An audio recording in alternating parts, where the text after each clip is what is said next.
वंदे मातरम। दोस्तों, आज मैं आपको चींटियों की फिलॉसफी, दर्शन के बारे में बतलाना चाहूँगा।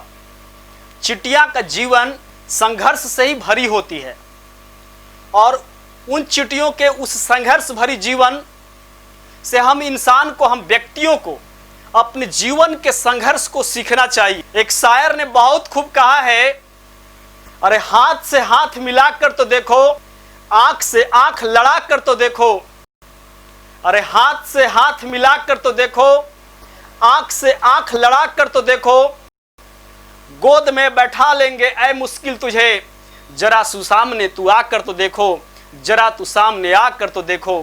चींटियों का जीवन इस शायरी के संदेश के जैसा ही होता है। चींटियों का जीवन में सबसे पहले हम अनुशासन देखते हैं। जब चींटियां चलती हैं, एक दूसरे के पीछे चलती हैं, एक दूसरे के अगल और बगल से वो गुजरती हैं।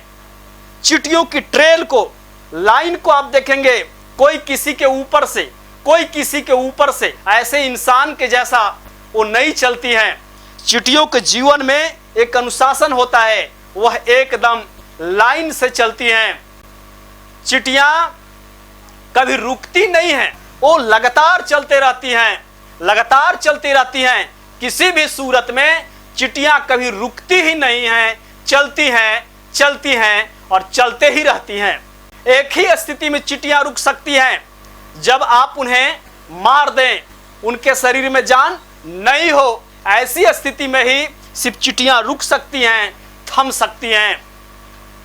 हम बतलाना चाहेंगे, जब एक चींटी नहीं रुक सकती है, आप चींटी को भी नहीं रोक सकते हैं।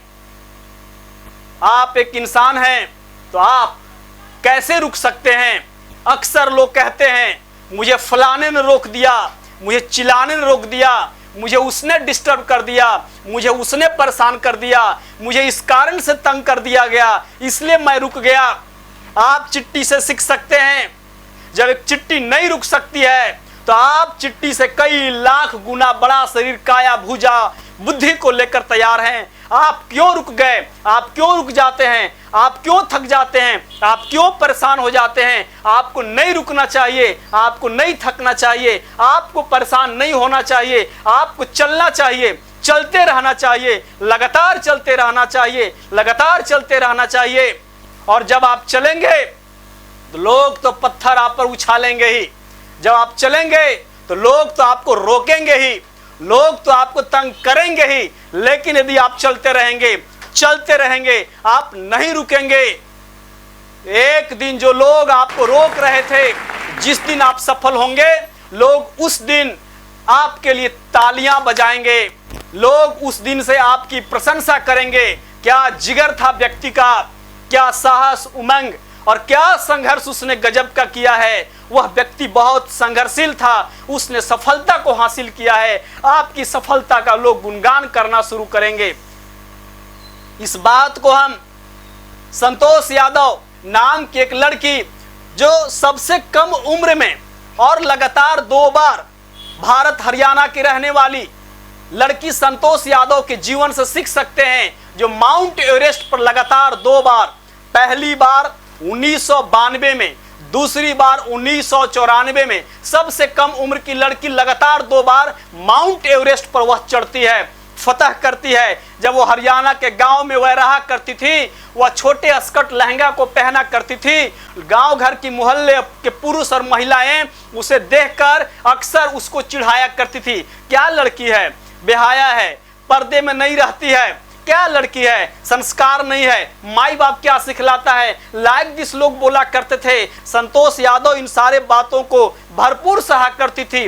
वह संघर्ष की, कोशिश की और कोशिश करते करते जब वह भारत हरियाणा की रहने वाली बेटी माउंट एवरेस्ट पर चढ़ती है, तो पूरे भारतवर्ष के लोग उस बेटी को माउंट एवरेस्ट पर तिरंगे को फतह करते हुए, गाड़ते हुए देखकर गर्व के साथ सीना चौड़ा कर, शान और स्वाभिमान के साथ अपने सर को उठाकर उस संतोष यादव के उस कृति को गुणगान करते हैं। उसके लिए लोग तालियां बजाते हैं, क्लैपिंग करते हैं, उसकी लोग प्रशंसा करते हैं।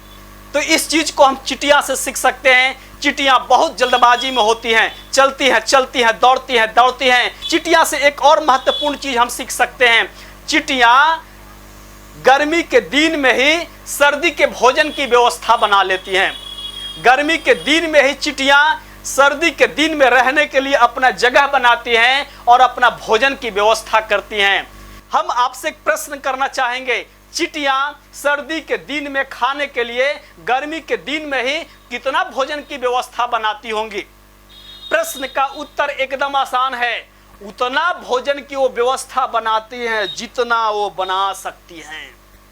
जितना खा सकती उतना नहीं, जितना वो बना सकती हैं। आप चींटियों को कभी कभी आपने देखा होगा कि अपने से कई गुना ज्यादा भोजन या किसी वस्तु को अपने मुंह में, माउथ में पकड़कर ढोते हुए, लेगते हुए आपने चींटियों को देखा होगा। लेकिन हम इंसान उतना कभी नहीं सोचते, उतना कभी नहीं करने का प्रयास करते जितना हम कर सकते हैं। लेकिन हमें चींटियों से सीखना चाहिए, उतना हमें अवश्य करना चाहिए, करते रहना चाहिए जितना चींटियां अपने लिए करती हैं। चींटियों से हम कुछ महत्वपूर्ण चीजों को सीख सकते हैं। चींटियां कभी जिस चीज को पकड़ती उसे नहीं छोड़ना चाहती हैं, नहीं छोड़ती हैं। चींटियां हमेशा आगे के बारे में सोचती हैं। मिस गर्मी के दिन में ही सर्दी की भोजन के बारे में वो सकारात्मक सोच रखती हैं और सकारात्मक व्यवस्था और भरपूर व्यवस्था करती हैं। हम इंसानों को भी सकारात्मक सोच रखना चाहिए, पॉजिटिव थिंकिंग रखना चाहिए और अग्रसोची होना चाहिए। चींटियां जितना कर सकती हैं उतना करती हैं। हम इंसानों को हमेशा भी कोशिश करके उतना करना चाहिए जितना चींटियां करती हैं। हम अपना एक्सपेंडेड स्ट्रेंथ लगाकर 100% अपना हम चींटियों की या फिलॉसफी को सीखकर इंसानी जीवन में इंसान के भलाई के लिए, समाज निर्माण के लिए, राष्ट्र निर्माण के लिए अपना 100% सैक्रिफाइस कर सकते हैं, त्याग कर सकते हैं, समर्पण कर सकते हैं समाज निर्माण के लिए। जय हिंद, जय भारत, वंदे मातरम।